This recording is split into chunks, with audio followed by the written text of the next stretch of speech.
Muy buenas tardes. Bienvenidos sean a esta escuela Carlos Ometoxin.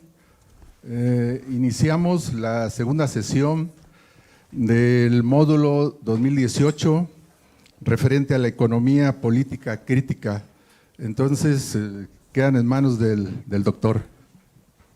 Adelante, doctor. Gracias.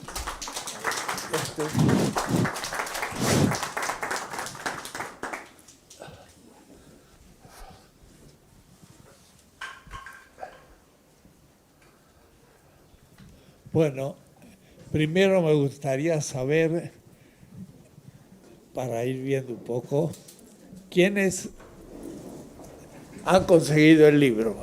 Levanten la mano.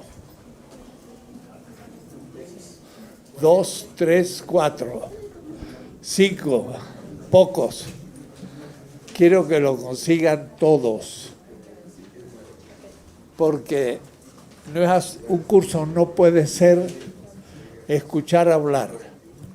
Hay que un poco sentarse el sábado, domingo y leer, estudiar un poco. La política no se aprende así nomás de oíditas, hay que leer. Entonces, la próxima voy a preguntar de nuevo quién tiene el libro, pero no solo. Los que me digan que lo tienen, les voy a hacer algunas preguntas. ¿Qué leyeron del libro? Y entonces, de lo que leyeron, a ver, es que me expliquen algo, para que no me levanten la mano y dice, yo lo tengo, pero ahí en la estantería y no lo he visto. Hay que tomar las cosas con un poco de responsabilidad. Esto no solo para los que están aquí, sino para los que están escuchando. Es un diplomado. Bueno, ya llevo 15 minutos de atraso y voy a usar 5 para repasar lo que hice la vez pasada. Pero esto supone que la próxima les voy a preguntar, a ver, ¿qué es el valor?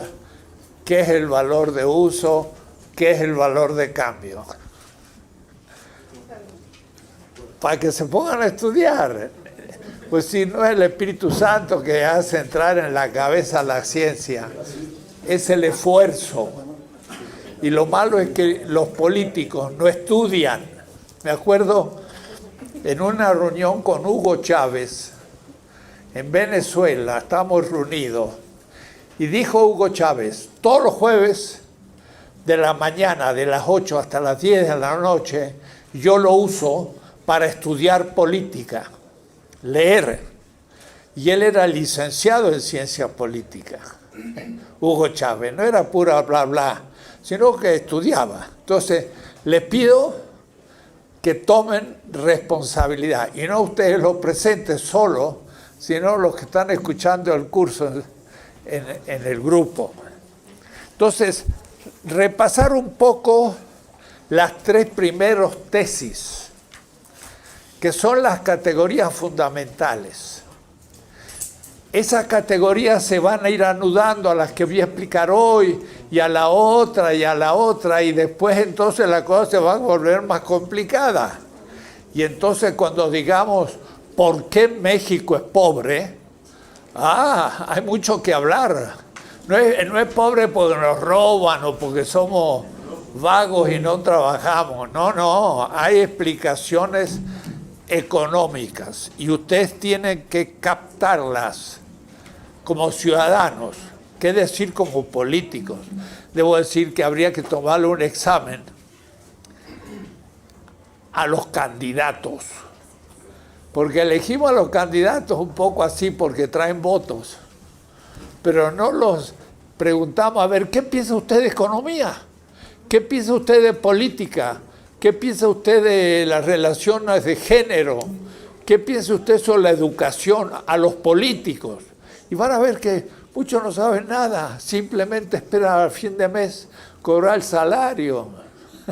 Y por eso que ahora los senadores y diputados casi ya ni legislan ni les interesa, sino están viendo qué sueldo van a tener el próximo año. O es decir, buscando un lugarcito para sobrevivir. Eso no es política, eso es corrupción. La corrupción es más de lo que algunos creen. Bueno, repaso. Que yo me gustaría estar más al centro. Vaya. O ponerme más.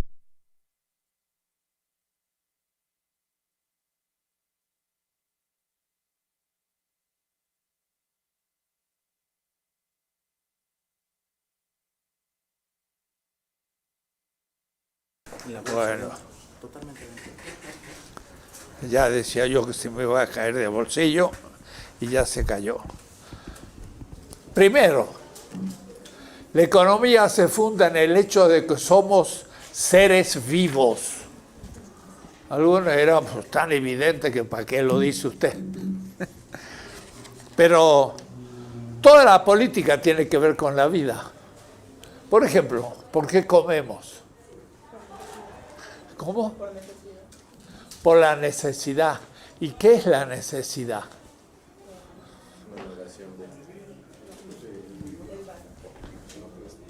¿El valor? No. Una negación de... Sí, pero antes, la necesidad, ¿de dónde viene?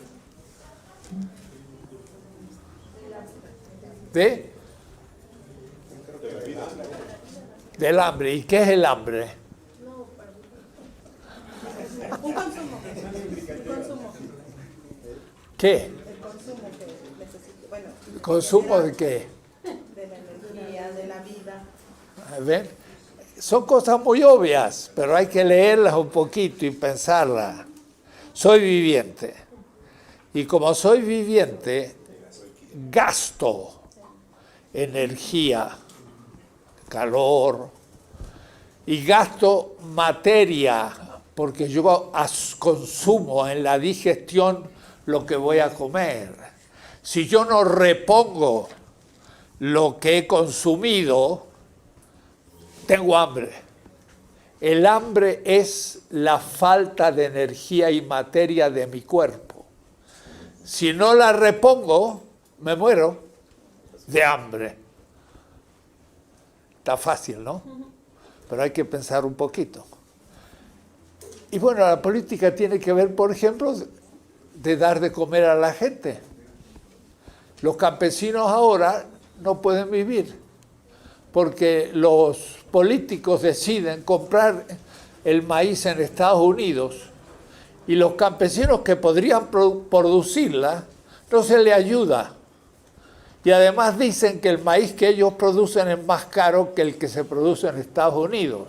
Claro, porque Estados Unidos con un tractor aran hectáreas y con poco trabajo produce muchísimo trigo. Entonces mejor es importar trigo barato o maíz que producirlo nosotros. Pero lo que pasa es que el campesino que deja el campo se muere de hambre, tiene que emigrar a la ciudad y ya no produce nada. Entonces, el maíz, aunque fuera más caro, sería mejor que lo produjera el campesino porque primero come su maíz y ya no tiene hambre. Y segundo, el maíz que produce es nuestro. No hay que comprarlo con dólares. ¿Y de dónde sacamos los dólares? Vendiendo petróleo. Si en vez de usar los dólares para comprar maíz que podemos producir, usáramos los dólares en cosas más útiles. Entonces, ¿ves? Son problemas económicos. Y el político, Mitt, por ejemplo, candidato de un partido político, es un economista del ITAM, Instituto Mexicano de Tecnología. Y él piensa que hay que comprar el maíz más barato. No, hay que comprar primero el maíz que nosotros producimos, porque entonces los campesinos tienen trabajo y no se vienen a la ciudad. Y además tienen comida. y en lo que le sobra de su producción puede comprar otras cosas y el país está mejor. Es un problema económico y los economistas no saben eso o lo saben mal y entonces el país pierde la venta de su petróleo comprando maíz que podríamos producir. Por ejemplo, es un problema económico. Pero no les importa eso, porque ellos sacan su buena tajada, como el delegado de Coyoacán, que le dice a alguien, sí, mire, vamos a hacer una fiesta para los niños, vamos a gastar 4 millones de regalos, uy, qué bonito, los niños van a juntar, pero el 10% para mi bolsillo. Y el señor se enriquece. Y entonces protestamos los vecinos y él hace propaganda para decir que es el mejor delegado de la ciudad. Mal político. ¿Se dan cuenta? Entonces, hay que saber algo de economía para ser político, pero también para votar, para saber quién es el que tiene el mejor proyecto. Bien. Somos vivientes. Como somos vivientes, consumimos materia y energía. Como consumimos materia y energía, sentimos hambre, sentimos necesidad. Sentimos. El estómago se siente porque los ácidos gástricos están hechos para consumir el alimento. Pero cuando no hay alimento, entonces el ácido gástrico cosquillea las paredes del estómago y ese cosquilleo es el hambre, porque en vez de consumir el pan no tiene nada que consumir y eso es el hambre. Si yo como, ya se lanza el ácido gástrico sobre la tortilla y la disuelve y entonces repongo energía y materia. Entonces, el viviente, léanlo con cuidado, voy a preguntárselo. El viviente consume materia y energía y como la consume debe reponerla. Para reponerla primero siente necesidad. La necesidad es buena. Es bueno tener hambre porque me dice o comes o te mueres, entonces hay que comer. Es como el dolor de muela. Ay, qué mal, tengo dolor de muela, pero cuidado. Si no tuviera dolor de muela, se me cae la muela y ni me enteré. ¡Ja! Y perdí la muela. Que sí que el dolor de muelas es bueno. Porque me dice o arreglas la muela o la vas a perder. Entonces tengo que arreglarla. El dolor o el hambre es una incomodidad que me recuerda que si no repongo vida, me muero. Es fácil lo que he dicho, pero si se los pregunto, no lo pueden decir. ¿Por qué? Porque algunos dicen, no tengo facilidad de palabras. No hay claridad de ideas. Y entonces, ¿cómo van a ser políticos si no explican a la gente las cosas? Hay que aprender. Porque tengo necesidad, necesito un producto, un satisfactor. Maíz, la tortilla. Satisface, se llama satisfactor. Y el satisfactor se consume. ¿Y el consumo qué hace? No, ¿qué hace el consumo? Dice la vida, no la vida. ¿Qué hace el consumo? ¿Cómo? Repone la energía y estabiliza. Repone. La pone de nuevo. Repone la vida. Me siento bien, estoy satisfecho y ya puedo hacer cosas. Si tuviese hambre, no puedo. Entonces, este es un círculo vital. Pero cuando el satisfactor no está a la mano, los hombres primitivos eran cazadores, cruzaban liebres o agarraban vegetales y los agarraban del árbol y se los comían. Pero cuando el satisfactor no lo encuentro, tengo que producirlo. Entonces, el que tiene necesidad debe, ¿qué tiene que hacer? Trabajar. La T significa tiene que trabajar. ¿Qué? Produciendo el maíz, no comiéndolo así silvestre. Y entonces ahora lo que trabaja ya no es meramente un satisfactor, es un producto, es el maíz producido. Léanlo, piénsenlo, se lo voy a preguntar. Ustedes deben saber explicar esto a la tía, a la prima, al hijo, al nieto, al vecino, porque van a ver cómo se va a ir juntando. Y entonces ahora el producto es satisfactorio. Y entonces yo lo consumo y repongo la vida. Valor. ¿Qué es el valor? Dijimos. Es el satisfactor como útil. O el producto como útil. ¿Qué significa útil?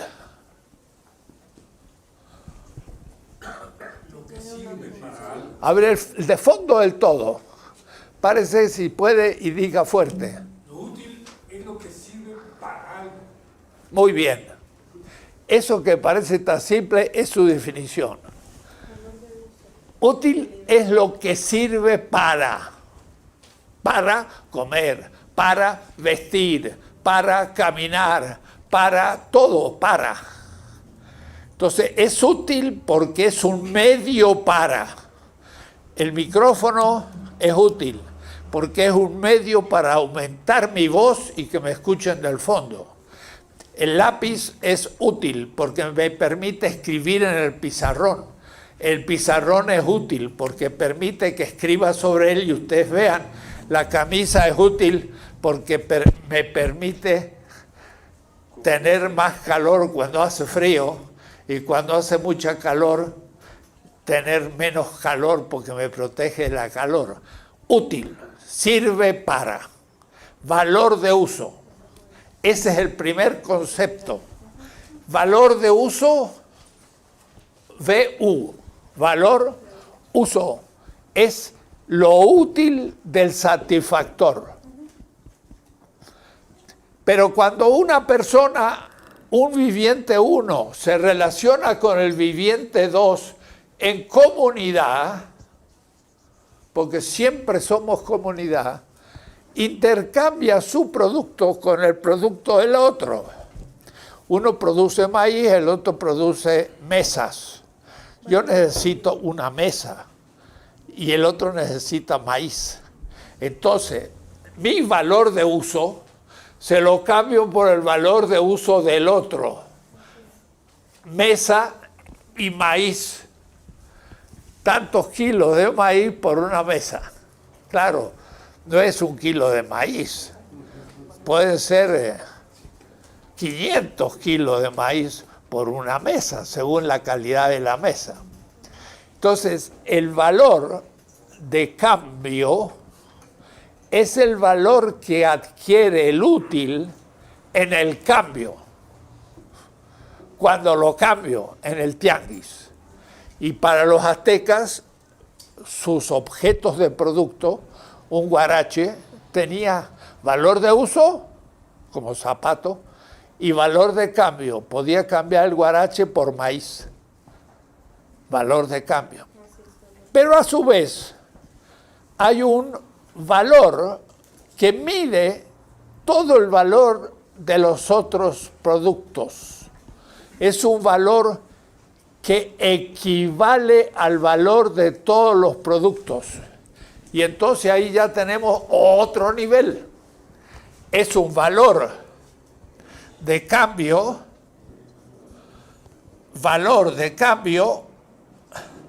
pero equivalente a este y al otro. Los aztecas podían cambiar huaraches por mesas, pero tenían que cambiar igual a, porque cuando yo cambio algo tiene que ser igual. No le puedo cambiar 10 veces algo por una. Tengo que cambiar 1 por 1. Pero claro, dije 500 kilos de maíz, una mesa. Acá hay 500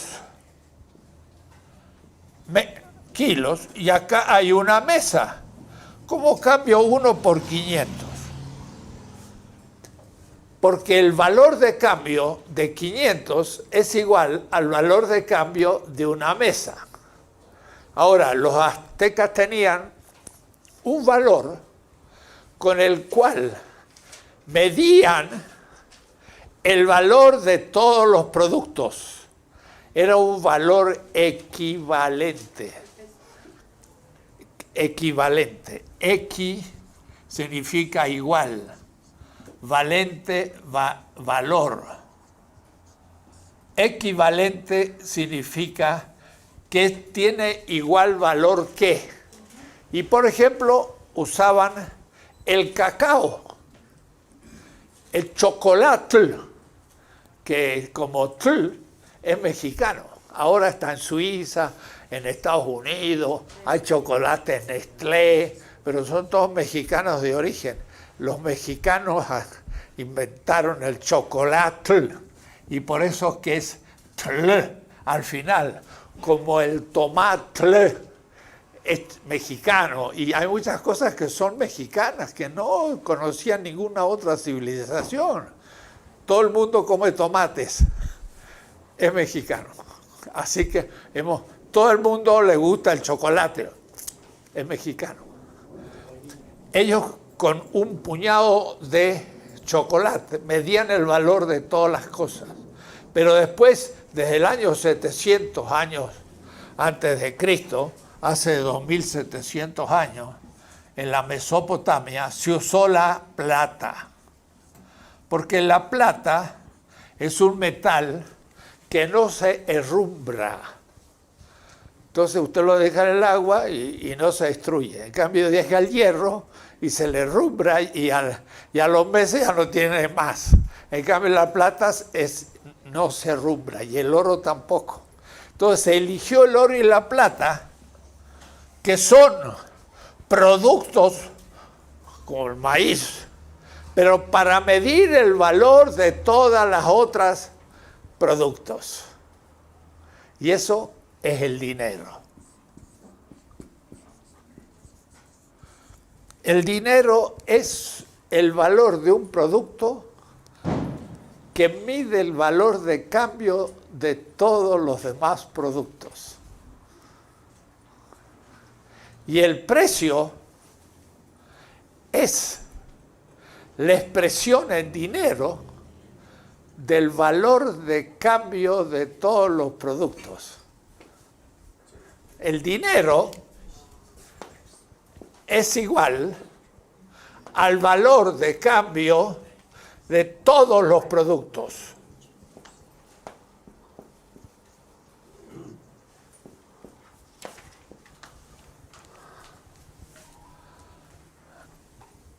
Al compañero que está atrás de la máquina, ¿qué era el dinero? Es el valor de cambio de todos los productos. Nada más y nada menos. Claro, el billete que yo recibo, 100 pesos, es un certificado, donde el Estado me dice que eso vale 100 pesos, que significa el valor de todos los productos. Pero eso lo dejamos para después. Entonces tenemos otro concepto, cuidado, precio. Precio es un valor equivalente al valor de cambio, no el valor de uso, sino el valor de cambio de todos los productos. Y hasta ahí llegamos más o menos la clase pasada. 3 tesis, Ya vamos por la página 50. Sí, hay que leer sábado y domingo 50 páginas. Ahora vamos a seguir adelante. Tesis 4. Sistemas económicos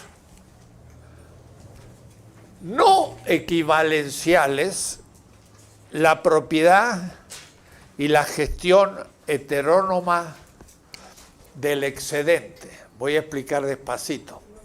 Una comunidad produce solsil en las montañas de Chiapas sin contacto con la civilización y produce el maíz, y otra comunidad produce también el maíz, pero también guaraches, como dije, y luego lo intercambian entre ellos. Y más o menos tienen todos los útiles que necesitan para la vida. Claro, no un micrófono, a veces les falta sal, o quieren una radio, y entonces, claro, ahí tiene que salir de la comunidad para poder comprar esas cosas afuera. Pero pongamos, antes de la conquista, donde no había radio, ni micrófono, ni nada de eso, sino que vivía una comunidad perfectamente, tenía todo lo que necesitaba para vivir. Todo lo producían y siempre hay un excedente. O es decir, el ser humano es un ser que puede producir más de lo que necesita para vivir.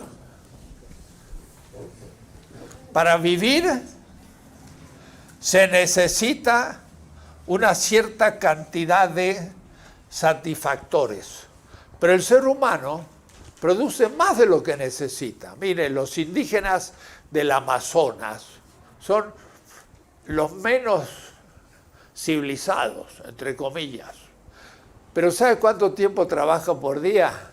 5 horas. 5 horas. Esos no trabajan de sol a sol. Trabajan un ratito. ¿Y luego a qué se dedican? Y se dedican a sus ritos, a sus cantos, a descansar. Ellos inventaron la hamaca. La hamaca es un modo de dormir de los tupis guaraní del Amazonas. Además, abajo prenden un fueguito y se duermen, y el fueguito tiene humo y los mosquitos no los molestan. Yo tenía un amigo que fue a estudiar con los tupis del Brasil y era tan tonto que en medianoche se le apagaba el fuego. Y entonces le picaban los mosquitos, los moscos. Y entonces los pobres indios le decían a este que era un antropólogo de la universidad, pobre ignorante, no sabe ni mantener el fueguito. Ellos se sentían muy superiores a este hombre que era un universitario que iba a estudiar las costumbres de los tupi guaraní. Pero ellos veían que este pobre hombre era un ignorante, pues no sabía mantener el fueguito. Hasta un niño en su hamaca sabe que cada 2 horas hay que poner una leñita para que se mantenga el fuego y haya humo y ningún mosquito lo molesta. Esas son costumbres de un pueblo. Entonces, lo interesante es que estas comunidades tienen excedente, pero lo usan para el descanso, para la fiesta. Son, dice un científico, sociedades de la abundancia. Trabajan 5 horas por día. Nosotros no trabajamos de sol a sol. Trabajamos de luz eléctrica a luz eléctrica, porque nos levantamos antes que salga el sol y nos acostamos después que ponga el sol. O es decir, que entre todos los pueblos antes de la electricidad trabajaban de sol a sol. ¡Qué bárbaro! Nosotros trabajamos antes del sol y después del sol con la electricidad. Pero los tupi guaraní no, usan la mitad del día. Y la otra mitad descansan, tienen cultura, recuerdan sus mitos, hacen sus flechas, pero con arte. Son sociedades de la abundancia. El excedente lo usan para ellos para ser felices. No nos envidian, sino al contrario, nos dicen, déjanos tranquilos vivir nuestra vida. No necesitamos los adelantos de ustedes. Es interesante. No tienen el excedente, lo reparten. Lo que producen de más, lo reparten. Nadie se lleva, nadie puede robar, porque son. Pero cuando la humanidad empezó a avanzar, las ciudades, hace como 10.000 años, empezaron las ciudades. Las ciudades eran 5.000, 8.000 habitantes. Todo lo demás eran cazadores, pescadores. Reunían vegetales, pero no eran agricultores. No tenían ciudades, vivían en el campo todos. No había excedentes, se repartían todo el producto. Cuando hubo la ciudad, entonces había miles de habitantes juntos. Entonces aparecieron dos tipos de especialidad. Los agricultores, que en vez de agarrar los productos del campo, producían agrícolamente. Y en vez de ir a cazar los animales, eran los pastores. Reunían a los animales y los mataban cuando querían comer. La ciudad nace de la agricultura y el pastoreo. Agricultores y pastores. Y ahí empezó el problema ecológico, porque empezaron a cortar los bosques para plantar las plantas. Y empezó un problema ecológico del cual voy a hablar después. Empezamos a romper el origen de la vida. Van a ver ustedes cómo. Hace como 10.000 años. Entonces ahí surgió una sociedad estratificada. Los que eran guerreros se transformaron, los cazadores se transformaron en guerreros y dominaban. Luego había los sabios y otros, y los más pobres eran los agricultores. Y entonces los agricultores producían, los pastores también, pero había excedente. Es decir, se producía de más. Y ese de más se lo apropiaba el grupo de los cazadores porque eran los que dominaban. Ellos tenían las mejores casas, ellos tenían la mejor comida, ellos eran los que dominaban la política y tenían la acumulación del excedente. Ahí apareció una sociedad no equivalencial, es decir, empezó una sociedad injusta. Hammurabi, que era rey de Babilonia, hace 3.700 años, dicta la primera ley que conocemos en la historia, en la Mesopotamia, y dice: yo he hecho justicia con el pobre,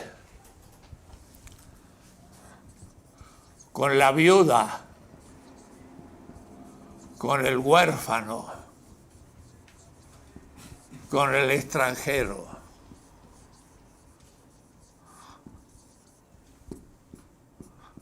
El pobre es el no rico. El huérfano es el que no tiene padre, pobre. La viuda es el que no tiene varón que lo defienda, pobre. El extranjero es el que llega al país diciendo: acójanme, pobre. Surge la pobreza. Y este rey hizo justicia. Ninguna constitución moderna, ni de Estados Unidos, ni Francia, Alemania, ni México, ni la nueva constitución de la Ciudad de México, dice lo que dice Hammurabi: he hecho justicia con la viuda, con el huérfano, con el pobre y el extranjero. Tendríamos que ponerlo. México, una ciudad que acoge al extranjero, que acoge a los pobres, a las viudas, a las madres sin esposo. Eso es justicia, pero se ha producido previamente una injusticia. ¿Por qué hay pobres? ¿Por qué hay viudas, huérfanos? ¿Por qué hay extranjeros? Porque hay una sociedad en donde unos se apropian del excedente, del trabajo de los otros. Y eso surgió allá hace 10.000 años con las ciudades. Los aztecas también. Claro. ¿Quién hizo las pirámides? Son fantásticas, bellísimas. Es una gloria de México. Pero los pueblos dominados por los aztecas, no es los aztecas. La gran pirámide es de los toltecas, antes del 300 al 700 de la era común, de 1800 años antes de los aztecas, está ya la gran pirámide del Sol, la Luna y todo aquello. Los aztecas llegaron mucho después. ¿Quién hizo el templo mayor que los españoles destruyeron? Pues los pueblos dominados de los aztecas. Ellos también pedían tributos, que eran flechas, que eran animales, que eran también guaraches, vestidos, pero también jóvenes para hacer las obras y modificar el lago de Texcoco y poner límites entre el agua salada y el agua dulce. Y todos esos trabajos, ¿quién lo hacía? Las clases dominadas. Pues sí, también existía dominación.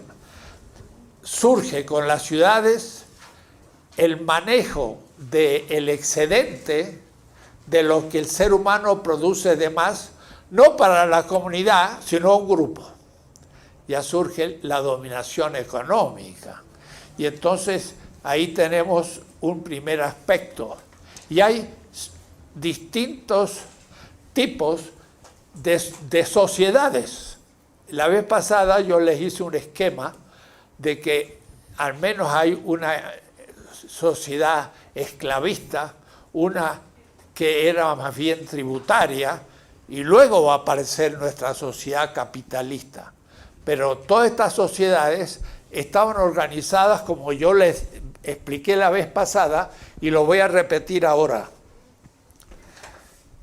Si hay un dominador, un sujeto uno, porque tiene armas y es guerrero, y domina al otro, en principio, al agricultor campesino, que no tiene armas, entonces trabaja la tierra. Él tiene los medios de producción y trabaja la naturaleza. Y el fruto de su trabajo es un producto y el producto se consume. Esto es un círculo.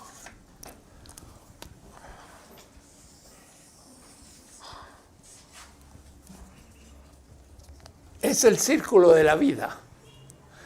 Yo veo que ustedes me ven, pero no veo que tomen apuntes. Es bueno que traigan un cuaderno y que vayan tomando apuntes, ¿no? ¡Ah, qué bonito! ¿Qué dijo el profesor? Muy bonito. ¿Y qué dijo? No me acuerdo. Hay algunos que tienen apuntes, esos son los que están atentos. Otros tienen computadoras, dice. Bueno, de acuerdo. Está bien. Este es el primer círculo. Pero lo que pasa es que el ser humano crea un excedente, que es parte del producto que se lo apropia el grupo dominante. Y entonces, por ejemplo, los grandes imperios en Egipto, Mesopotamia, la India, la China, los aztecas, la clase dominante se apropiaba del excedente. Y lo podía apropiar porque dominaba a los dominados a través de las armas, claro, de la fuerza, del dominio. Y el pueblo era el que trabajaba la naturaleza y pagaba un tributo. El tributo era el excedente que se lo comía la clase dominante y vivía mucho mejor. Era ya el primer sistema tributario. Esto fue en la Edad Media, fueron los egipcios, los hindúes, los chinos, etc. Pero el esclavismo fue lo mismo. Un libre compraba un ser humano, que es brutal, ¿no? comprar un ser humano. No lo quiero dramatizar porque era mucho peor que nuestra situación. Un esclavo. El esclavo trabajaba con la pala y el pico en la naturaleza, producía, todo era del señor libre. Y el señor libre tenía propiedad del esclavo y tenía propiedad del producto y del excedente y de la naturaleza. Poseía todo y el pobre esclavo no poseía nada. Trabajaba para el otro. Era el más terrible sistema. Pero el sistema también de nuestros aztecas era tributario. Los grupos dominados entregaban. ¿Qué nos pasó? En el 1492, Colón se lanza al océano que estaba al occidente de Europa y llega a América. Cree que América es China y empieza la conquista. Eso es en el siglo XV. 1492 es fin del siglo XV. Entonces, los españoles llegan y se sitúan donde estaban antes la clase dominante, azteca. Los dominan a ellos y todos los otros grupos les caen en la mano ya agricultores obedientes a los invasores. Y entonces ahí empieza una situación que después voy a volver sobre ello. Empieza lo que llamamos el colonialismo. Somos colonia. Y no hemos salido de serlo. Nos liberamos de España, después caímos en manos de los europeos y hoy estamos en manos de los norteamericanos. Y nos postramos humilladamente como el presidente ante Estados Unidos.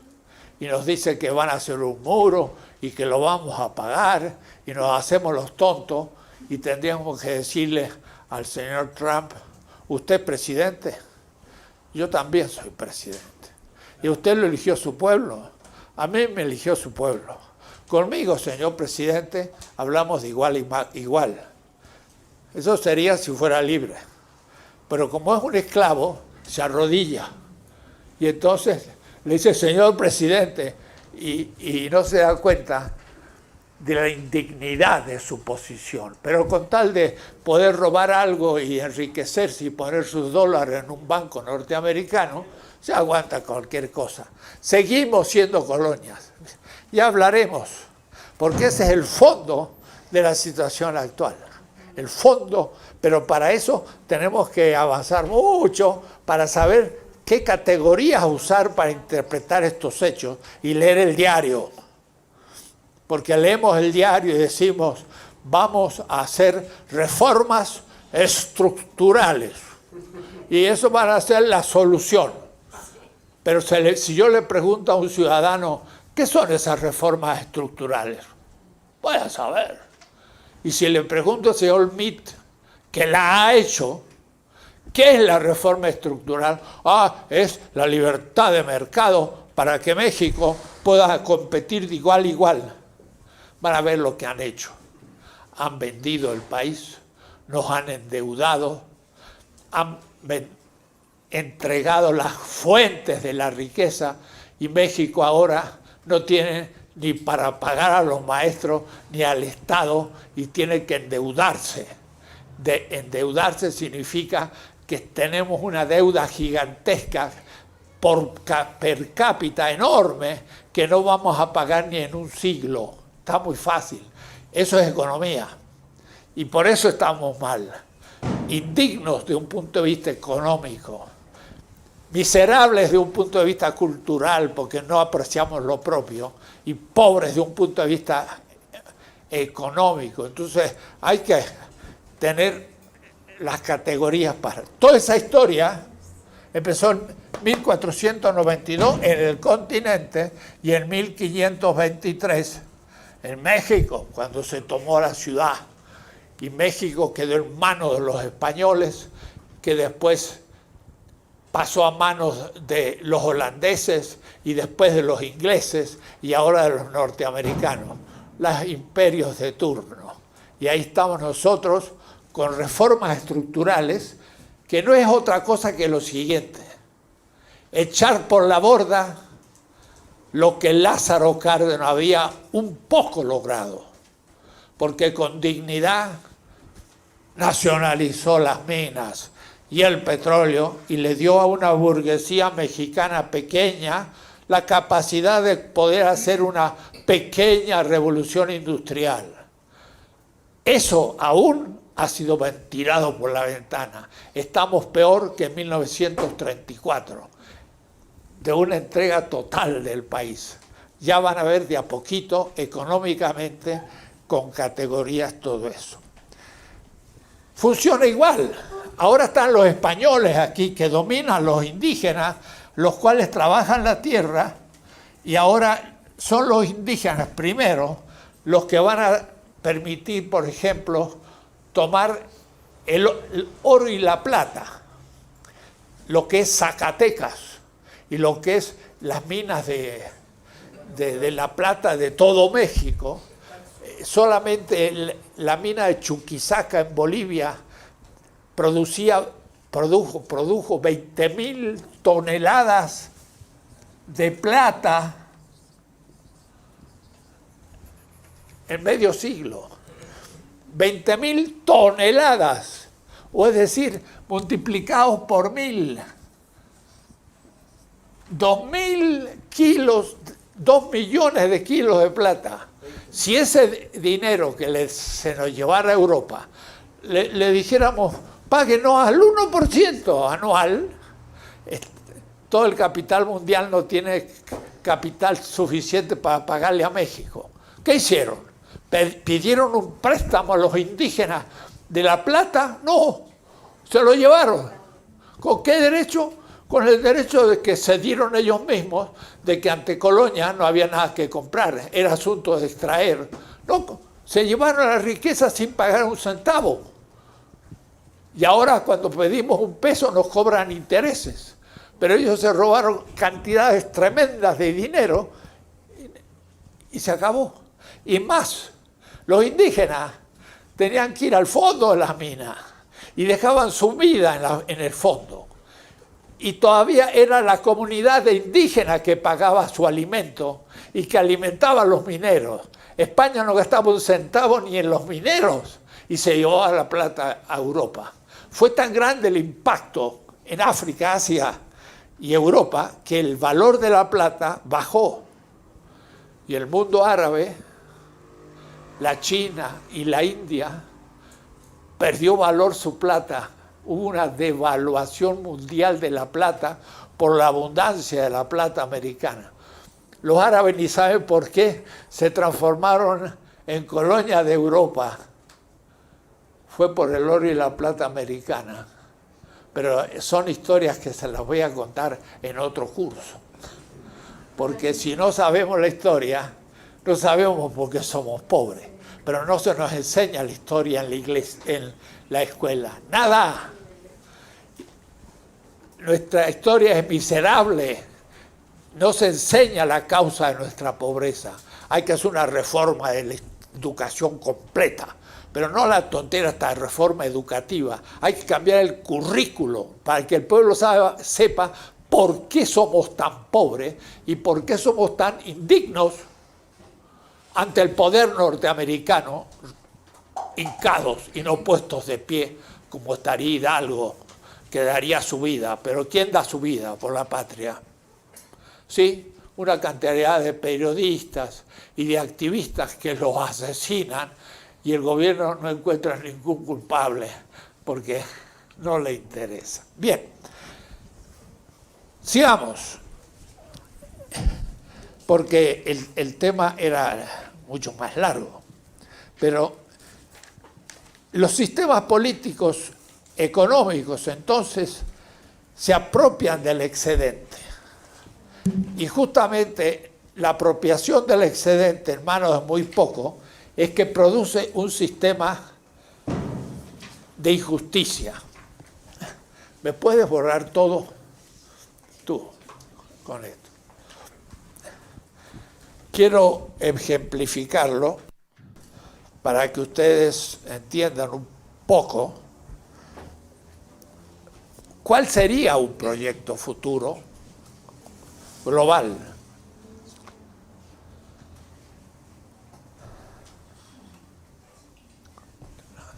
Rápido. Sí, es que este es... no se corre. Ah, O sea, bueno. que traigan un trapo. Cha. A ver. Sí, este espacio ya está descubierto, pero falta ahorita lo que hacemos. No. Nuestros organizadores se ve que no han probado. Este no es un tipo adecuado, no, se necesita agua o alcohol. Sí, con eso. Así con agua. Bueno, por suerte. Con fabuloso. Sí. Fue con fabuloso.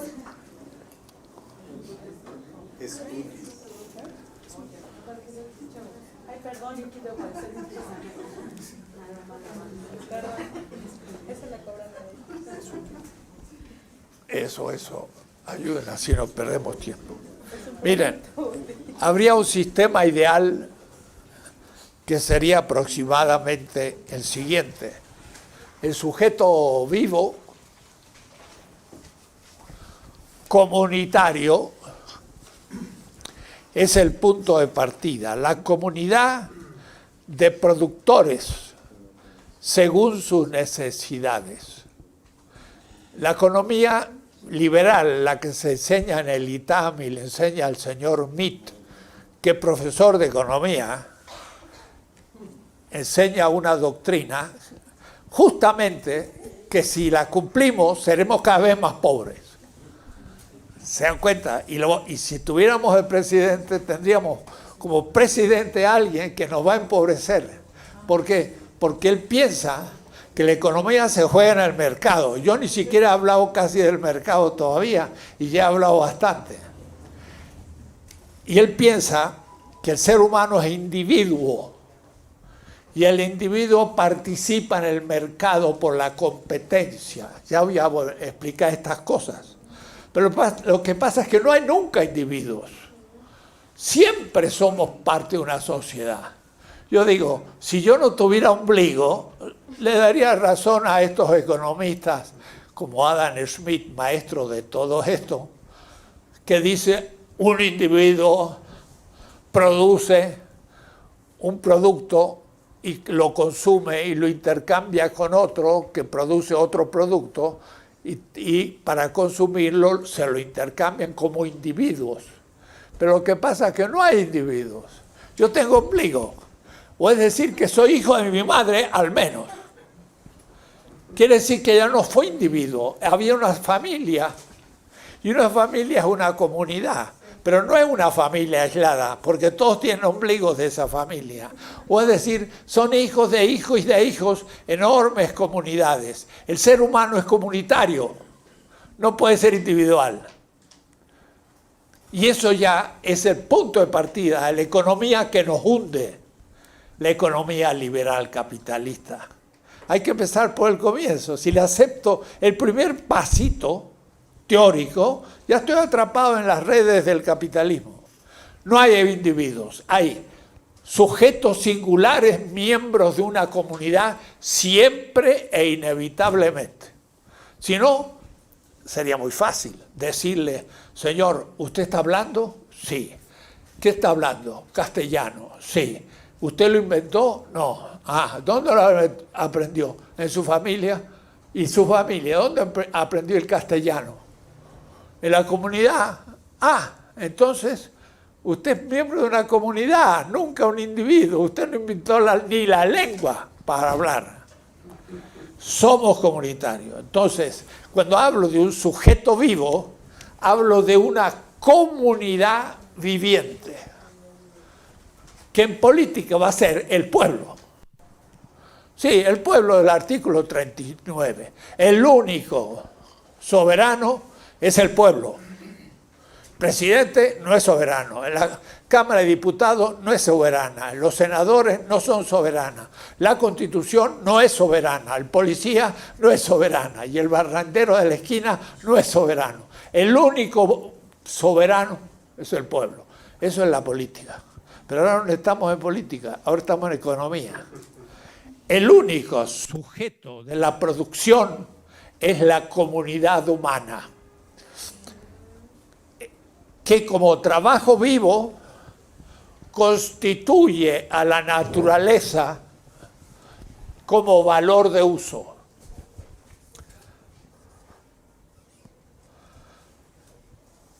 A toda la naturaleza, porque vivimos de ella.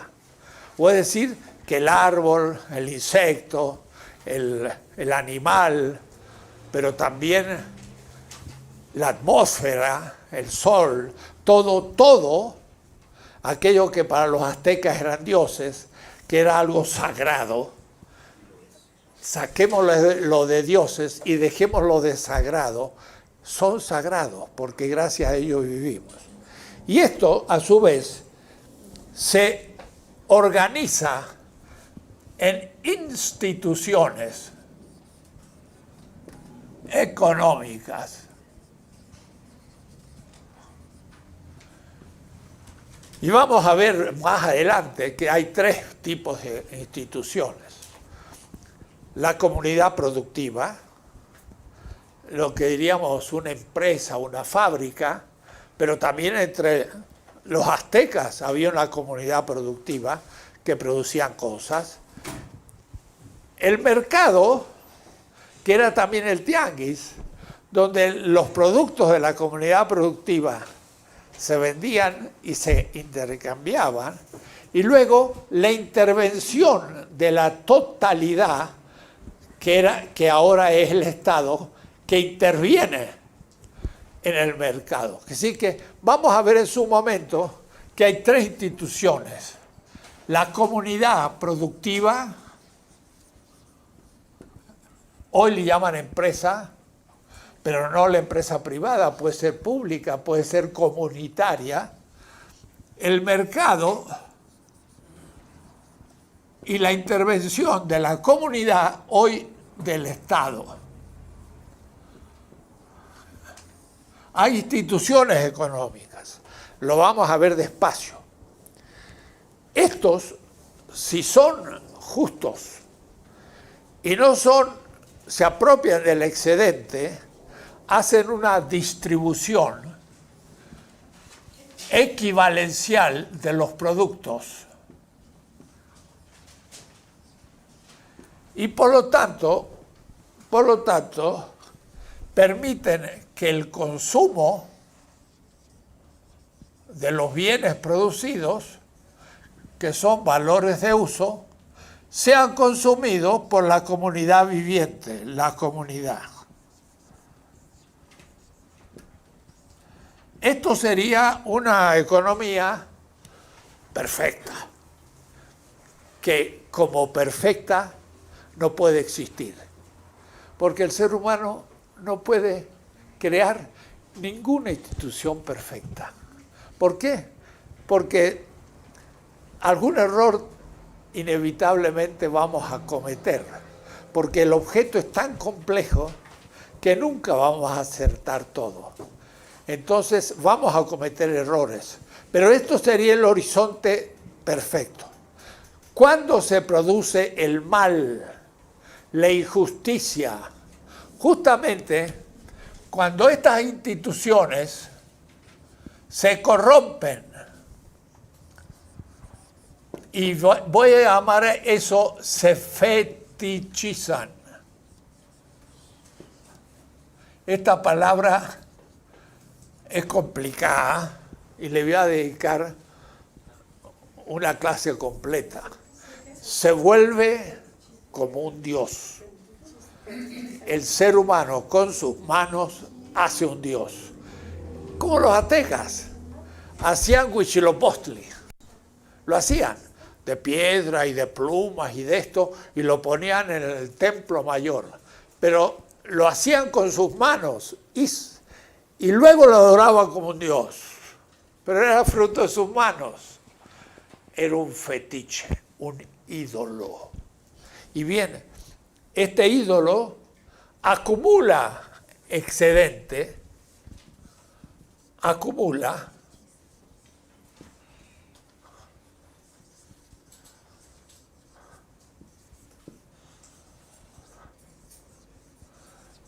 y los sujetos de la acumulación llamamos ricos. Y el pueblo se transforma en un pueblo de pobres. Estos son categorías universales. Cuando la institución deja de estar al servicio del consumo del pueblo, se transforma en un fin en sí misma. Entonces ahora el presidente, el senador, el diputado, el delegado de Coyoacán se propone enriquecerse y además hacer algunos frutos, porque si no sería ya demasiado y no le van a creer y no va a poder continuar con sus robos. O es decir, la institución, en vez de servir al pueblo, se sirve del pueblo.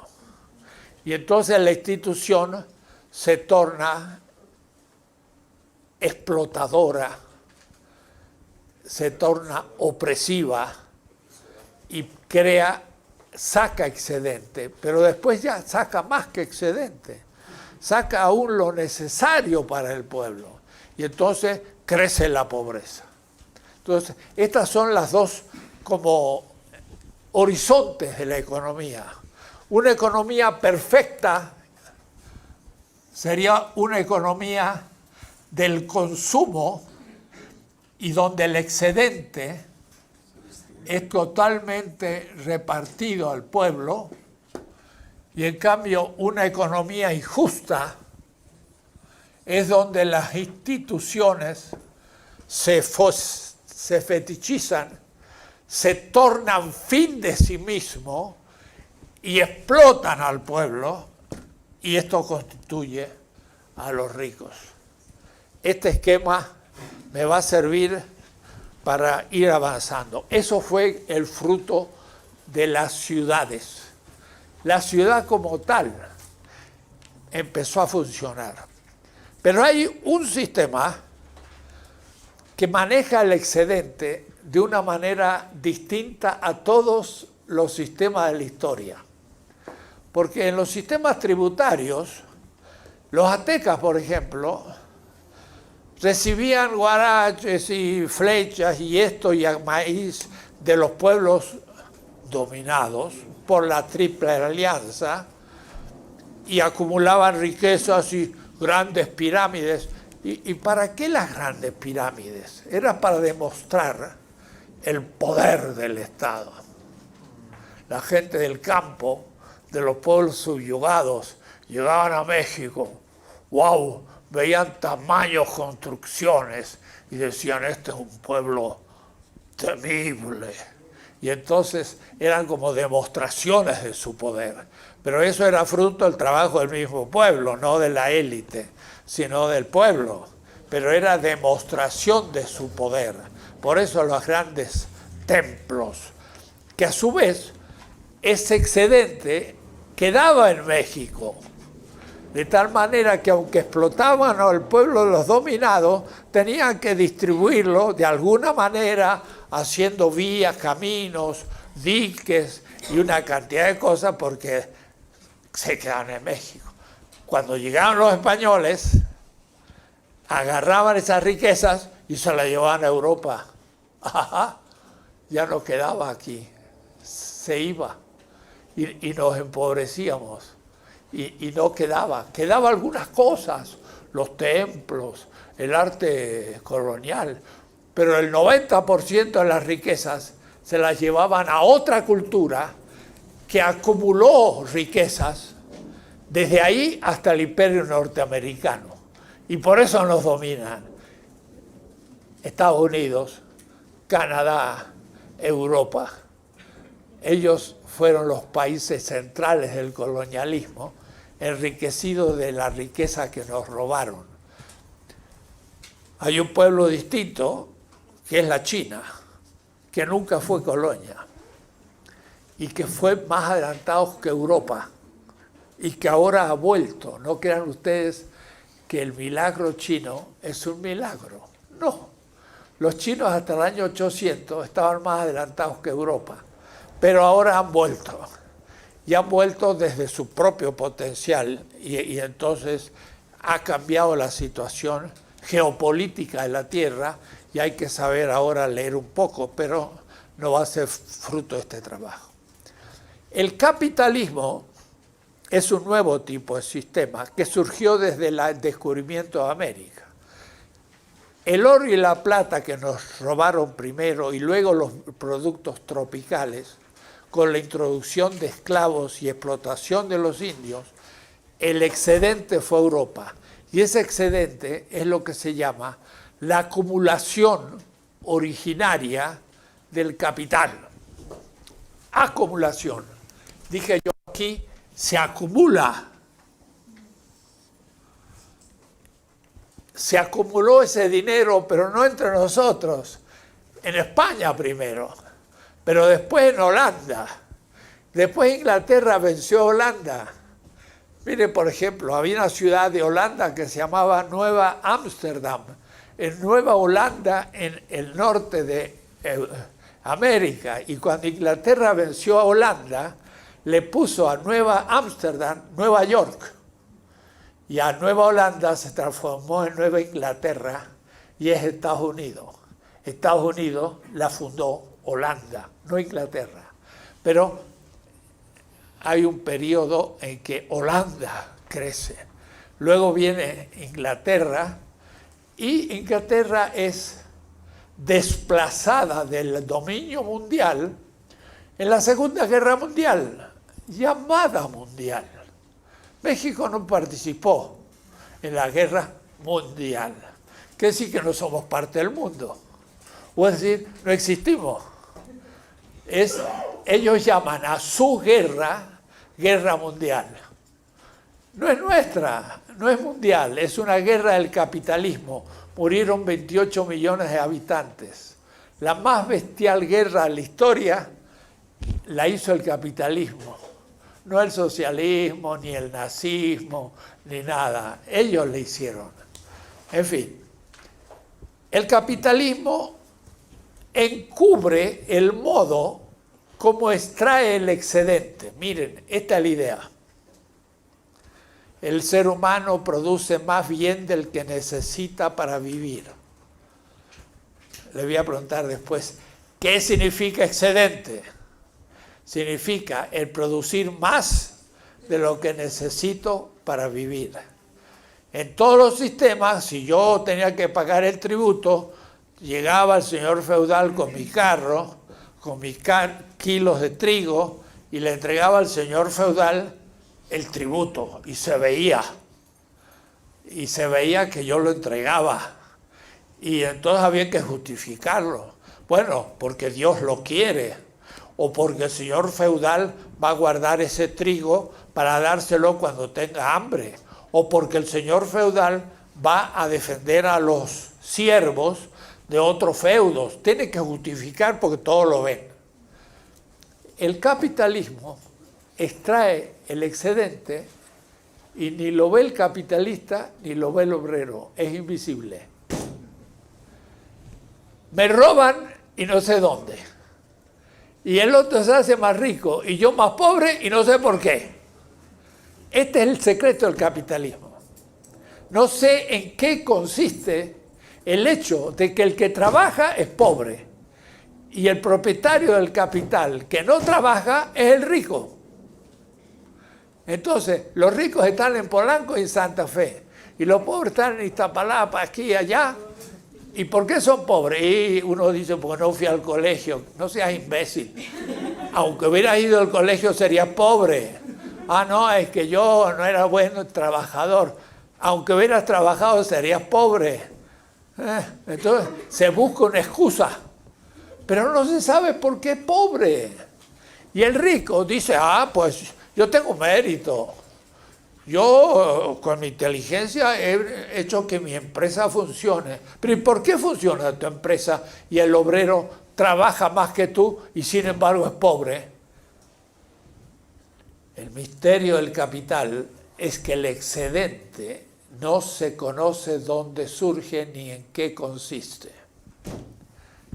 La pregunta que le voy a hacer es el capitalismo entonces se las arregla para ocultar el origen de la acumulación de la riqueza.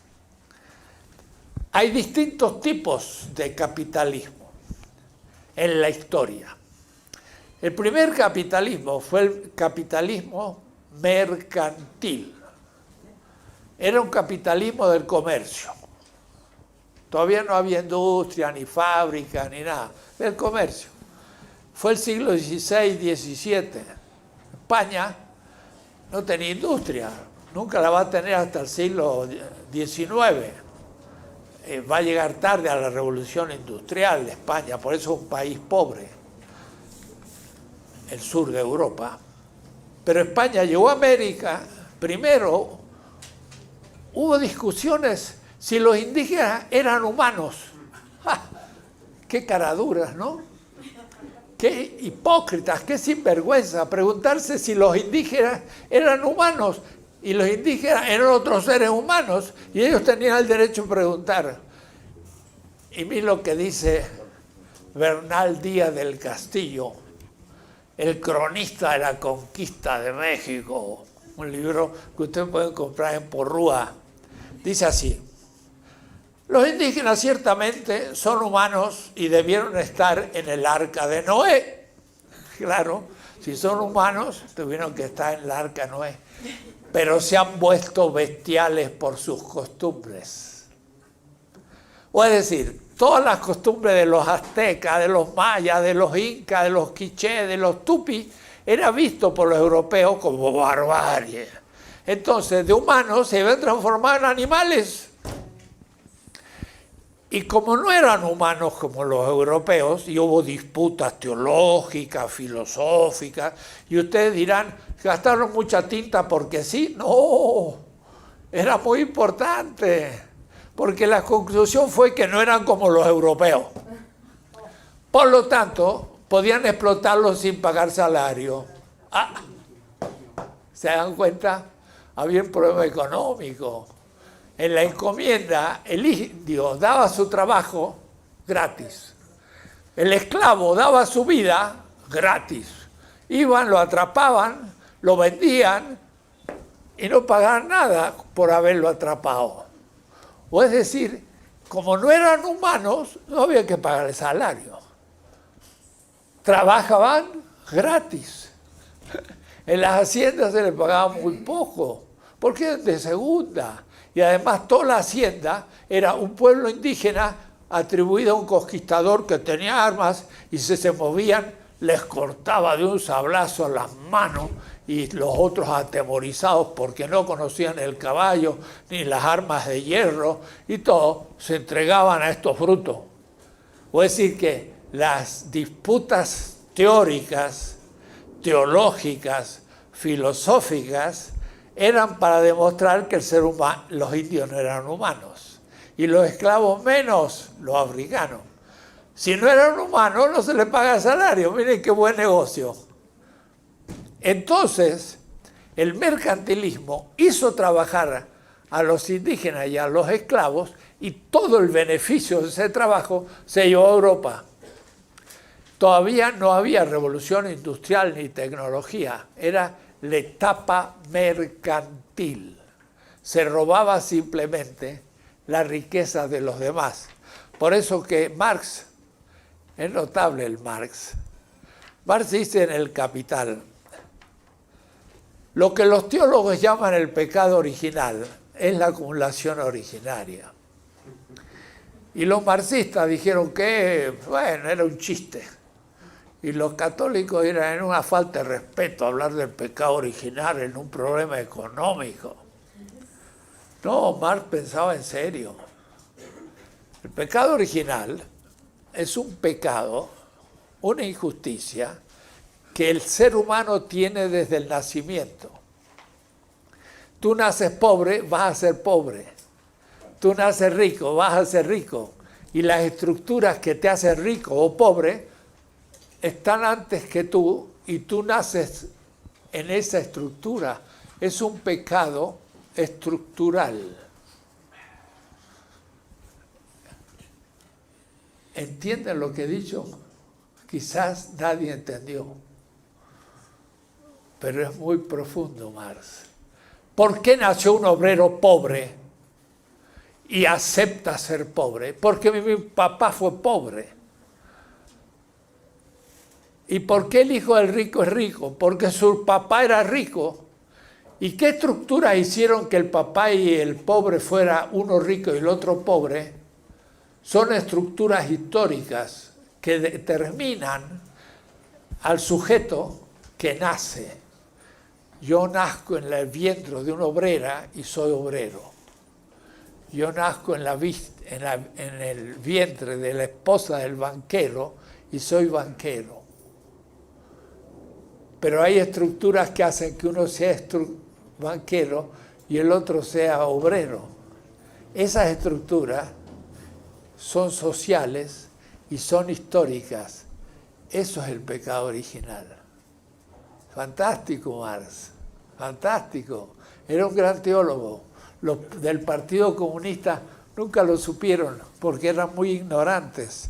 No habían leído Marx. Los del Partido Comunista. Los demás mucho menos. Pero el asunto es entonces que la primera etapa del capitalismo colonial la sufrimos nosotros. Nacimos colonias. Y eso no es lo mismo que nacer en Ámsterdam, porque Ámsterdam nunca fue colonia, ni Berlín, ni Londres, ni París. Tampoco Pekín. Nunca fue colonia. Pero nosotros somos colonia. Entonces aceptamos la dominación. ¿Cómo la sacamos? Ese espíritu colonial miserable. Por la educación. Tenemos que enseñar otra historia y otra dignidad de ser mexicano. Pero se habla bla bla y los que hablan son los primeros en ignorar su historia. En fin, son tantas cosas las que hay que hacer. Miren, los gobiernos revolucionarios de América, estoy hablando de Evo Morales o de Hugo Chávez, no han cambiado un capítulo de la historia de sus países. Siguen enseñando la historia colonial de los liberales. Y es posible que Moreno tampoco cambie el programa de la historia, porque no le da importancia a la cultura. Tenemos que cambiarle la historia al niño en 4 años. Podríamos impactar al 100% de los pobladores dándole otra visión de México si quisiéramos. Pero les digo que no lo vamos a hacer porque somos incapaces, porque no han pensado el tema los políticos, aún los mejores. Problema. Bien, en la primera etapa entonces mercantil, se cambia bienes por bienes y el capitalismo se llevó las riquezas. Y es esencial el tema ahora de la propiedad, porque la propiedad es la que hace que el valor se atribuya a una persona y quede en el tiempo. Miren, les voy a avanzar un poco para que entiendan el tema. El capital tiene determinaciones, tiene componentes, como la mesa tiene una tabla rasa y patas. Miren, y esto apúntenle en su cuaderno. Y los que no tienen, traigan su cuaderno. El capital tiene, primero, dinero. A ver si anda mejor. Con ese dinero yo compro los medios de producción, que es la madera y la sierra y los clavos para hacer la mesa. medios de producción. Y compro el trabajo, que es el salario. Ahí está el misterio oculto del capital. Porque yo voy a comprar, ya vamos a ver después despacio, la fuerza de trabajo. La fuerza de trabajo.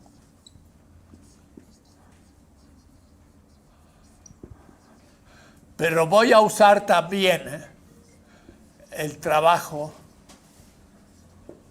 vivo del obrero. Todo este curso se centra en ese punto. Todo. Hay que distinguir entre fuerza de trabajo, que no es lo mismo que trabajo vivo. Ya les voy a definir lo que es, pero por ahora se lo anuncio. El salario del trabajador y el medio de producción se ponen en contacto y llegan al producto. El producto se pone en el mercado y es una mercancía. La mercancía se vende como dinero y tiene ganancia. Esto es dinero más ganancia. Y ese dinero se acumula como dinero, pero es más dinero. Esto le vamos a llamar las determinaciones del capital. El capital tiene ciertos componentes. Entonces, si yo les pregunto a ustedes, y lo he hecho en muchas reuniones de obreros, muchas reuniones de grupos populares, de villas, hasta lo he planteado en Chiapas a grupos indígenas. ¿Qué es el capital?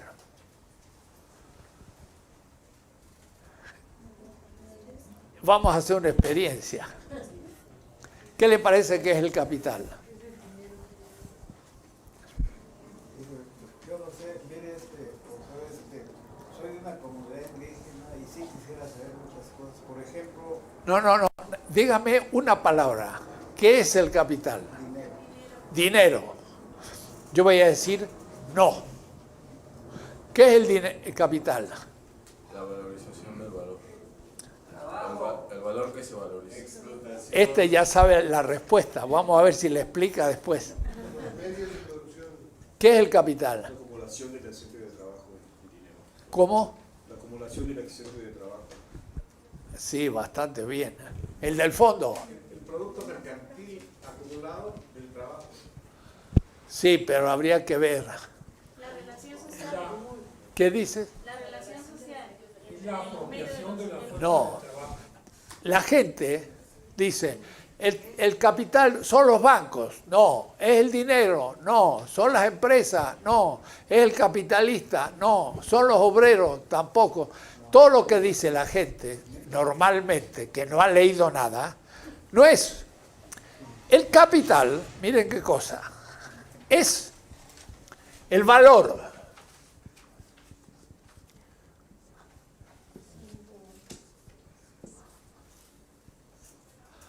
que transita por las determinaciones. Vamos a ir despacito.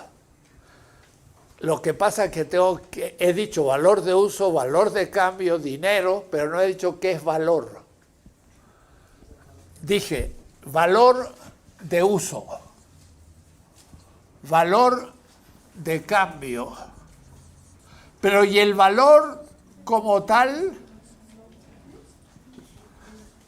Para Marx, el valor como tal es lo que llamé la vez pasada la productualidad o la objetivación de la vida humana en el producto.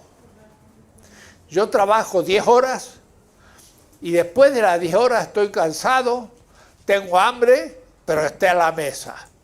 Le echo la mesa. ¿Dónde está mi vida? En la mesa. Si yo vendo la mesa, puedo después dormir, comer, reponerme y empezar de nuevo y hacer otra mesa. Y la vendo y puedo reproducir. Quiere decir que yo pongo mi vida en el objeto. Es la objetivación del trabajo vivo. El valor como valor. Este es un concepto profundo, antropológico, metafísico.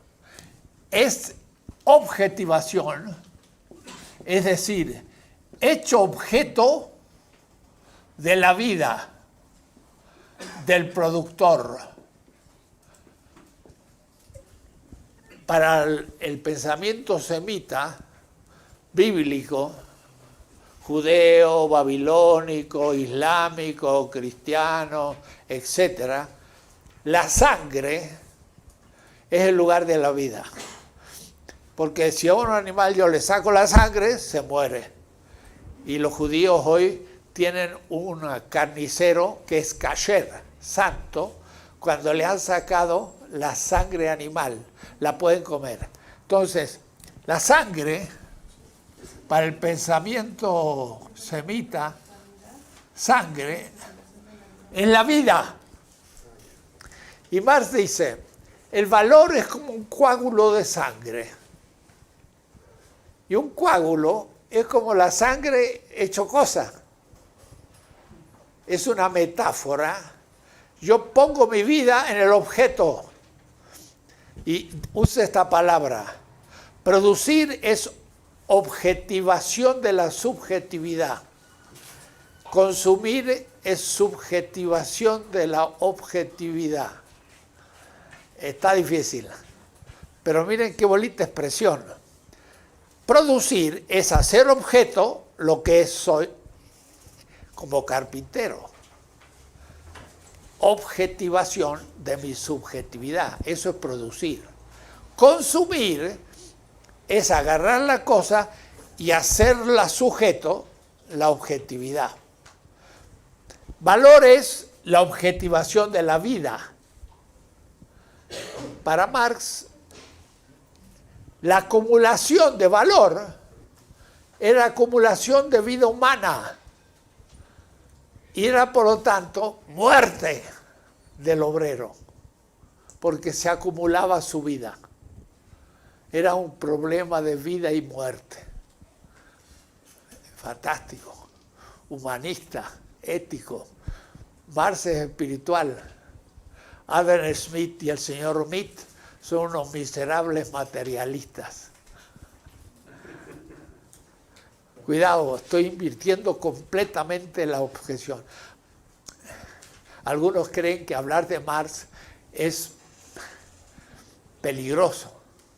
No, es un hombre ético. Y si hablamos de ética hoy, no podemos dejar de hablar de Marx. Pero no es el Marx de los marxistas del Partido Comunista Staliniano. Ese no era Marx. Ese lo inventó Stalin. Estamos hablando de otro Marx, del que hemos leído.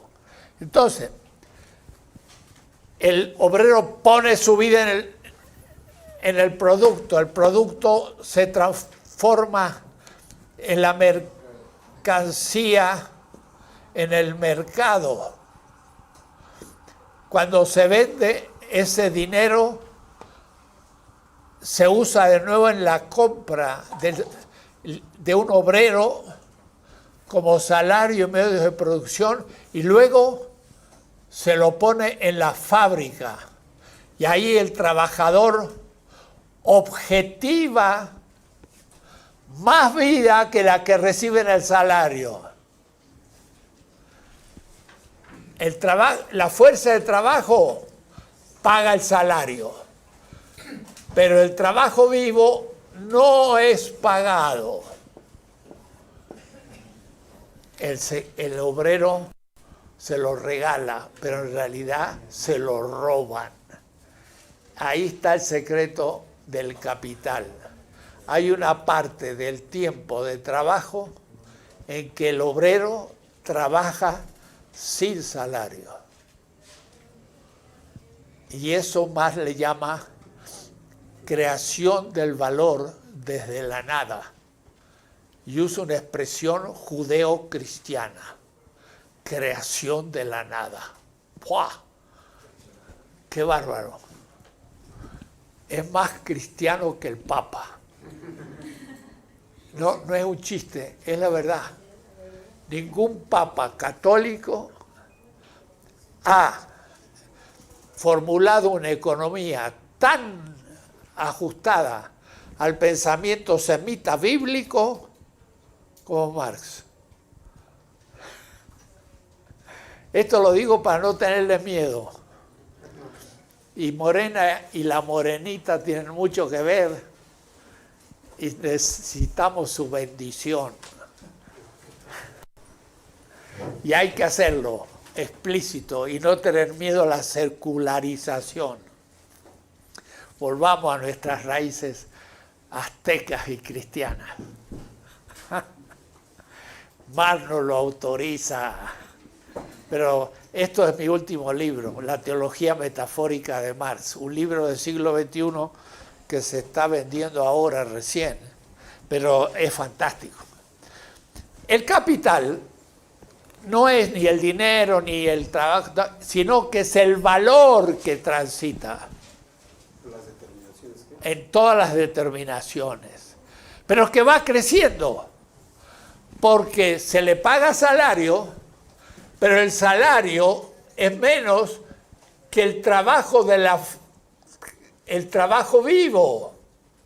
Es menos que el trabajo vivo. Entonces, el trabajo vivo pone en el producto el valor del salario, pero además le pone un valor de la nada, ex nihilo, de la nada.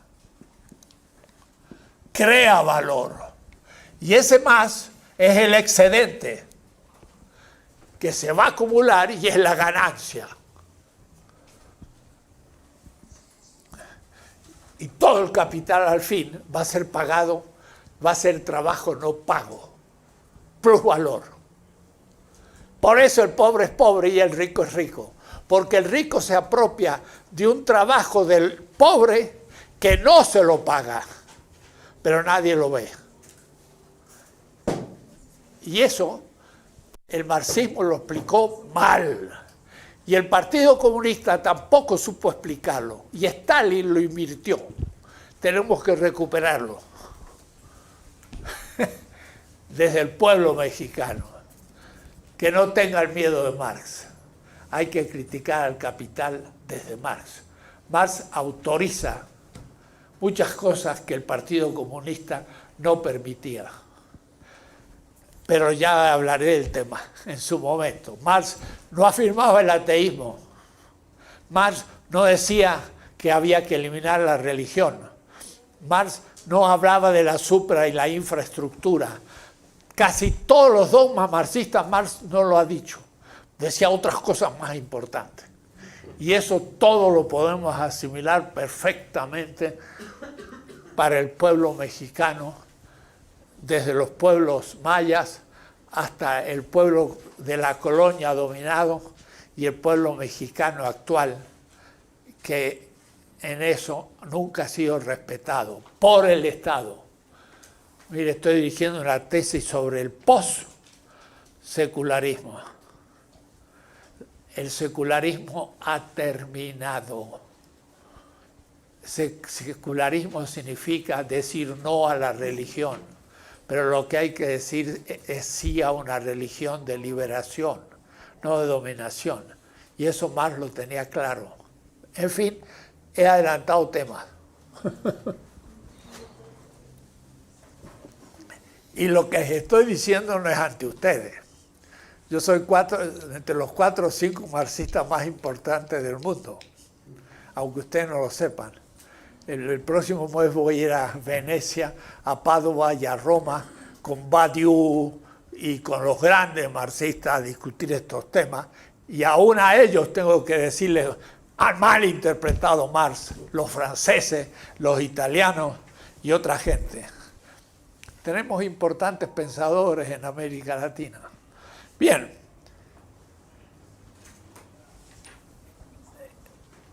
El capital es entonces, y vamos a volver sobre el tema, el valor que transita las determinaciones y que se va acumulando, o es decir, el valor que va creciendo.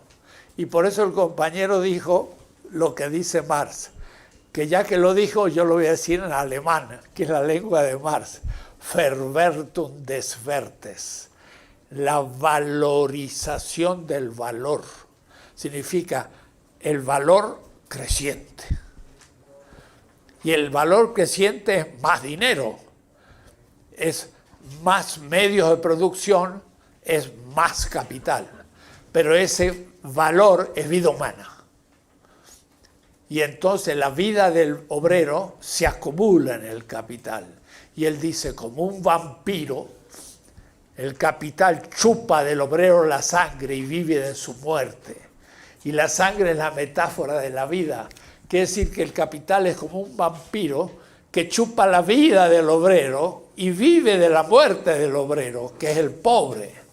Y por eso es pobre, porque no se le paga todo el fruto de su trabajo.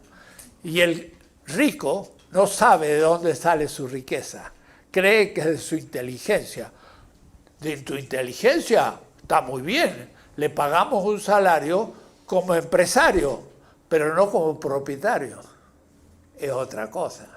Claro, en el caso de Bill Gates, por ejemplo, él es un inventor, pero es un inventor que a su vez tiene la propiedad del invento, pero al mismo tiempo utiliza otros inventos y se apropia de la ganancia de muchos otros. Bill Gates mismo podría ser un hombre que tuviese 4 o 5 millones de dólares por su invento de la IBM, o mejor dicho, no, del sistema de computación. Pero si tiene 65 mil millones de dólares, eso ya no le viene por su invento, eso ya le viene por una estructura que le permite acumular. El nuevo supermillonario de la Tierra es el dueño de Amazon. Tiene más de 100.000 millones de dólares, como 3.000 millones de personas en la Tierra. Eso es la acumulación que se va produciendo del capital en muy pocas manos, y ya Marx lo preveía. Cuando sean tan pocos, la humanidad va a decir, ¿y por qué esos 10 tienen nuestros bienes? ¿Y qué hará? Pues los confiscará o los colgará, pero se volverá a repartir el excedente con toda la humanidad. O decir que esa concentración anticipa una etapa, por una parte interesante, pero por otra ya contaré qué es lo que se nos va a venir encima. Bien. Hay entonces capital mercantil primero, pero el capital que produce plusvalor ya es capital productivo, ya no es capital mercantil. No es un capital que simplemente se lleva la plata y con la plata compra cosas. Ya va a ser un capital que produce productos que vende en el mercado. Y eso va a ser el momento productivo del capital. Marx explica muy bien ese punto cuando dice, en el mercado el capitalista sale como dinero y compra un valor de uso que se llama trabajo. Porque el trabajo también es útil. Y es útil para producir el producto. Por lo tanto, el capitalista compra un producto. Es como en la catedral, que está ahí el electricista, el plomero y todo, y dicen, cómpreme. No necesita un electricista, voy a su casa a cumplir una función, venga para aquí. Entonces Marx, de una manera muy poética y brutal, va a hablar de que adelante va el capitalista muy ufano y contento, y atrás va el obrero como un cordero y sabe que va a ir a ser curtido, le van a sacar la lana y va a entrar a un pabellón donde dice solo admitido to business, solo admitido para negocios. Y es como el infierno de Dante, que dice, en el infierno dice, no hay más esperanza. Entonces, Marx ve que el rico compra al pobre y lo mete en la fábrica, como en el infierno, donde ahora se trata de business, de negocio. Y el obrero entonces, como un cordero, va a ser se le va a sacar la lana y se le va a curtir el cuero, dice Marx. Y entonces él piensa ese ir a la fábrica donde el obrero, por su salario, va a transformar el medio de producción en un producto.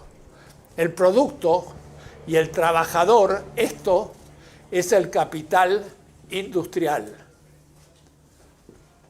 Porque es el capital que produce productos, el que produce la mesa. Antes es la circulación, porque el capitalista tiene dinero, compra la madera, compra la sierra, compra los clavos y contrata al obrero. Eso es la circulación. Pero luego lo mete en la fábrica y el obrero se pone a fabricar mesas, productos. Y luego agarra el producto y lo cambia de lugar, lo saca de la empresa y lo mete en el mercado. El mercado es otro lugar y ahora el producto es una mercancía. El producto es una mercancía y la mercancía es un producto que tiene valor de uso. La mesa sirve para algo, pero también tiene valor de cambio que se paga para comprarla. Y entonces el que compra la mesa lo va a usar y va a cumplir con una función, o si es el maíz, se lo va a comer. Pero el capitalista va a guardar la ganancia, va a recuperar lo que puso más una ganancia, pero esa ganancia es la parte del trabajo que no pagó. Lean el texto despacito y van a entender qué es el capital. El capital entonces, todo esto lo hace en lo oscurito. Nadie lo ve. O lo hacen pero no lo ven. El capitalista no sabe de dónde sale la riqueza porque le dijo al obrero, te voy a pagar 50 pesos. Y el obrero dijo, bueno, de acuerdo. Y se lo pagan.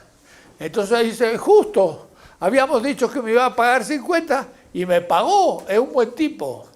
Pero lo que pasa es que le tendría que pagar 200. Y él no sabía. Entonces le robó 150. Y el patrón dice, yo le pagué lo que le prometí, soy justo, así que soy un hombre bueno. Le di además trabajo. ¿Y de dónde te salen los 150 de ganancia? Ah, mi capacidad de empresario. Pero salió de la parte no pagada del obrero. Entonces, ven ustedes, no se ve. Está oculto. Y Marx dice, el capital se vuelve misterioso. Usa la palabra alemán mysteriös. No se ve en qué consiste. Y gracias a eso, ni el capitalista tiene mala conciencia, es un tipo honesto y bueno, y tiene una relación su esposa, sus hijos, y hasta es un buen capitalista con sus obreros, los trata bien, le hace unos regalos, van al partido de fútbol por el Cruz Azul o el Barcelona, dicen, es un buen patrón, es simpático, y los dos están felices, pero no sabe de dónde salió la ganancia. Salió del plusvalor no pagado. ¿Qué economista descubrió eso? Uno solo, Carlos Marx. Nunca más otro. Y hoy más necesario que nunca. Ahora van a ver después lo que significa la deuda. El FOBAPROA y todo eso lo van a ver, porque eso se va a ir acumulando y va a volverse más misterioso. Porque claro, el señor Zedillo, que salió de presidente para que ser un lustrabota del capital norteamericano, ¿no es así? Trabaja para las transnacionales, qué dignidad de presidente, contrajo una deuda sin pasar por el Congreso, ni por ningún referencia al pueblo mexicano, la adquirió él personalmente la deuda, y ahora la tenemos que pagar nosotros, el FOBAPROA, que en este momento es 100 veces más grande que cuando la contrajo, y seguirá creciendo. Nos embruteció, nos vendió, y es un traidor a la patria, es un sinvergüenza, es un ladrón. Se pavonea en Estados Unidos como un economista reconocido. ¿Ven ustedes? Ahora, ¿por qué? Porque tiene una economía muy particular. Los bancos se habían fundido. ¿Y por qué se fundieron los bancos? Porque habían sacado su dinero a Estados Unidos, habían sacado sus pesos y lo habían transformado en dólares y no tenían fondo. Y entonces se les dio dinero sin condiciones, sin haber estudiado cuáles bancos realmente eran irresponsables y cuáles se habían fundido porque no podían salir de la crisis. A todos se ayudó sin condiciones y estos nunca más pagaron la deuda, pero después los privatizaron, o es decir, vendieron los bancos y ese dinero que esos mismos mexicanos recibieron del FOBAPROA lo pusieron contantes y sonantes en sus cuentas en Estados Unidos. Quiere decir que Estados Unidos hizo el negocio redondo. Nos dio los dólares y los dólares regresaron a sus bancos al día siguiente. ¿Somos idiotas? ¿Subdesarrollados? ¿O tenemos una élite completamente traidora que engaña al pueblo para enriquecerse con las migajas, como decía el fundador del cristianismo? Unas migajas caen de la mesa y ellos comen de las migajas de lo que han dado los norteamericanos. ¿Cómo vamos a salir de la crisis? Estamos metidos en una crisis espantosa, pero todavía no hemos seguido viendo las categorías que nos permitan entender esos fenómenos. Yo he hablado hoy hasta la página 112. Va rápido. Sé que les va a costar leer todo eso, pero empiécenlo a leer. Y la próxima podría yo darle unos minutos a algunos que me hablen de dudas de la lectura. Si no hay ninguna pregunta, va a ser un desastre, porque sí que significa que nadie está leyendo. Si hay muchas preguntas, digo yo, no puedo tantas, y entonces que sí que el curso va marchando. Esto también es para leer en el futuro, seguir leyendo despacio para ir entendiendo. Pero es muy importante, la política sin la economía no funciona y a veces se creen que es de economistas. No, tiene que haber una cultura económica en el pueblo y para eso tendría que haber discusiones económicas en la televisión y en la radio. Como Televisa, que dice que la televisión es para entretenimiento. No, señores, la televisión es una escuela. Es la escuela de un pueblo adulto. Ahí este curso tendría que estar en la televisión. Tendríamos que poder discutir en ahí. 4 profesores que discutan y un público que pregunte en una transmisión de televisión como Televisa. Pero ¿cuándo se le va a ocurrir? Si es capital hecho para ganar dinero y embrutecer al pueblo, no para enseñar. Entonces, para que el misterio del capital sea todavía más misterioso y no se sepa de dónde sale la ganancia de Televisa. Por suerte, se está fundiendo. Y esperamos que termine de fundirse y desaparezca esa mediocracia realmente inmoral. Bueno, hemos cumplido el horario, seguimos la próxima. Gracias.